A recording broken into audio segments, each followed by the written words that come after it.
Yeah, look, there's something about Jordan Ayew that it's both frustrating and both lovely to watch.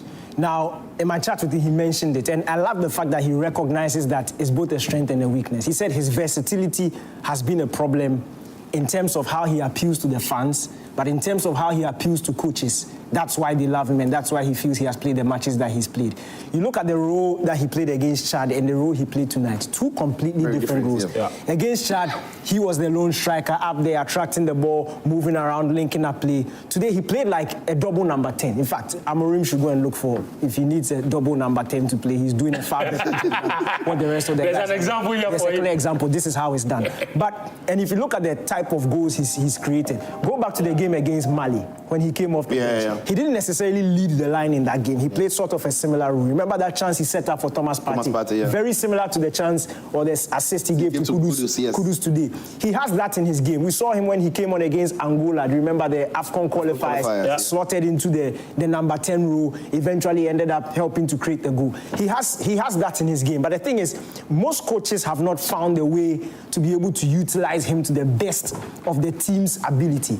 So then we know he's good, but they put him in a role that basically goes to the detriment of the team, and then he gets the blame for it. And he said it himself. Because of that experience that he has, when he walked into the national team, he will have a bad game, but people will blame Asamoah Gyan and they'll blame Muntari and they'll blame Essien. Now he understands that this is time to bed in and take the blame and take the backlash. But when you lead like this, it's very difficult for anybody who is under your wing not to perform. And you saw it today. The Black Stars, we saw it against Chad, we saw it again today. In as much as it wasn't the flashiest performance, it's not the most convincing, the nicest to watch. You didn't have to. But it was efficient. Yeah, very. And what I credit the team for today is the mentality pit. We heard what the talk Asamoah Gyan gave to them in terms of the psychology and the mentality of this game. When you go through what this team has gone through over the past 6 months, that disastrous AFCON qualifying campaign, and the first match you have is a game against Chad. You win it, yet there's still talk about your ability. It's just Chad. And you have to go away from home, where you've consistently struggled against a team that is very confident coming up against you, a team that have just scored 4 goals against a team that you struggle to play. And you come out and you perform like this, stick to the game plan, are very compact at the back, don't allow too much, you don't allow yourself to get overexcited. That is where you need to credit head coach and the leaders on the pitch. You could see, look, Thomas Partey is so good.